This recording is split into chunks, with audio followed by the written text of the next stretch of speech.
Assalamualaikum warahmatullahi wabarakatuh. Halo semua bintun dan waladun, apa kabarnya anak-anak?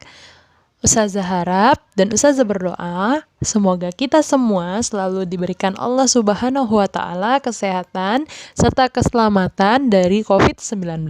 Amin amin ya rabbal alamin. Baik anak-anak, kembali lagi sekarang bersama Ustazah Putri pada pembelajaran pendidikan jasmani, olahraga dan kesehatan. Oke teman-teman, hari ini Ustazah akan membahas tentang gerak dominan dalam senam ketangkasan atau senam alat. Oke, sebelum kita memulai pembelajaran, ada baiknya kita berdoa dulu ya. Berdoa dimulai. Berdoa selesai. Baik, mari kita mulai dengan melafazkan lafaz basmalah. Bismillahirrahmanirrahim. Oke anak-anak, Ustazah akan menyampaikan tujuan pembelajaran yang harus anak-anak capai ya. Yang pertama, menjelaskan pengertian senam ketangkasan. Yang kedua, siswa mampu mendeskripsikan berbagai macam gerak dominan dalam senam ketangkasan. Yang ketiga, siswa dapat mengetahui rangkaian aktivitas senam ketangkasan. Gerak dominan dalam senam ketangkasan. Ada yang tahu apa itu senam ketangkasan?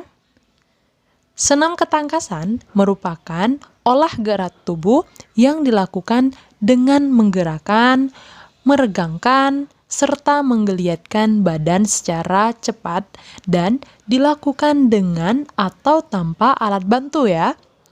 Kemudian, gerak dominan yang terdapat dalam senam ketangkasan diantaranya ada melompat, yang kedua menggantung, ketiga mengayun, keempat meniti, dan terakhir mendarat. Nah, senam ketangkasan ini diperagakan dengan menampilkan satu pola gerak dominan yang dikenal dengan istilah pola gerak dominan. Contohnya seperti berlari dan melompat. Selanjutnya, meloncat dan menggantung, meloncat dan mengayun, berjalan dan meniti, serta menekuk dan mendarat. Baik, lalu bagaimana contoh aktivitas dengan melakukan pola gerak dominan? Berikut ini adalah contoh gerak aktivitas senam ketangkasan. Yang pertama, lompat peti atau bisa juga dibilang lompat kangkang dan juga lompat kelinci teman-teman. Nah, bagaimana cara melakukannya? Berikut video yang bisa kalian saksikan. Ini yaitu berlari dan melompati peti lompat. Nah, anak-anak, kita menuju ke halaman atau lapangan ya. Nah, peti lompat bentuknya seperti ini kurang lebih. Tentu anak-anak pernah melihatnya ya di sekolah. Nah, nanti anak-anak bisa menggunakan benda lain. Contohnya bisa menggunakan balok kursi atau meja yang kecil ya, yang bisa anak-anak gunakan untuk media lompat. Dan pastikan ya, untuk yang digunakan ini alatnya tidak berbahaya ya, atau bisa anak-anak gunakan atau bisa dilompati dengan mudah. Baik, selanjutnya anak-anak, kita coba untuk mempelajari materi tentang berlari dan melompati peti lompat ini. Nah, caranya bagaimana anak-anak? Anak-anak pertama harus berlari secepat mungkin ya, karena anak-anak ketika berlari nanti akan mendapatkan daya dorong atau kekuatan, sehingga anak-anak ketika melompat ke depan akan sangat terbantu.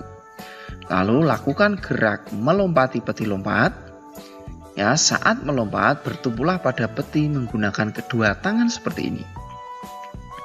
Lalu lakukan dorongan ke peti agar badan tidak menyentuh peti ya. Jadi setelah kedua tangan menolak, kemudian badan segera terdorong ke depan ya. Hal ini tentu tadi ketika anak-anak lakukan dengan berlari akan secara otomatis terdorong ke depan. Lalu buka kedua kaki ya, anak-anak bisa lihat di sini. Kedua kaki selebar mungkin. Saat melewati peti, jangan sampai kedua kaki menyentuh peti tersebut. Lalu lewatilah. Kemudian saat melayang, kaki kembali dirapatkan untuk bersiap mendarat. Tentu ini setelah melewati peti ya. Nah, seperti ini. Kemudian condongkan badan ke depan dan pandangan mengarah ke depan seperti ini. Lalu mendarat menggunakan kedua kaki. Kaki sedikit ditekuk untuk mengurangi benturan. Ya, begini. Lihat anak-anak, kaki sedikit ditekuk ya. Kemudian kedua tangan diayunkan ke depan untuk tetap menjaga keseimbangan. Berdiri dengan sikap tegak untuk mengakhiri rangkaian gerakan berlari dan melompati peti lompat ini. Nah, demikian anak-anak caranya ya. Sekarang Pak Guru ulangi lagi ya. Mulai berlari, kemudian tangan menolak dan dorong ke depan, kaki rapat kembali dan mendarat, sikap sempurna. Sekali lagi ya, berlari, kemudian tolak, kemudian kaki dibuka, rapat, ya masih melayang, setelah itu mendarat. Dan sikap sempurna. Selanjutnya, menggantung menggunakan palang. Nah, ini biasa disebut dengan pull up, teman-teman. Nah, bagaimana cara melakukannya? Teman-teman menyiapkan sebuah palang yang berukuran lebih tinggi dari tinggi teman-teman. Kemudian, letakkanlah atau kaitkanlah kedua tangan teman-teman pada palang tersebut. Dan selanjutnya, teman-teman mengangkat badan menggunakan kedua tangan dengan bertumpu pada palang tersebut. Oke, selanjutnya mengayun menggunakan tongkat.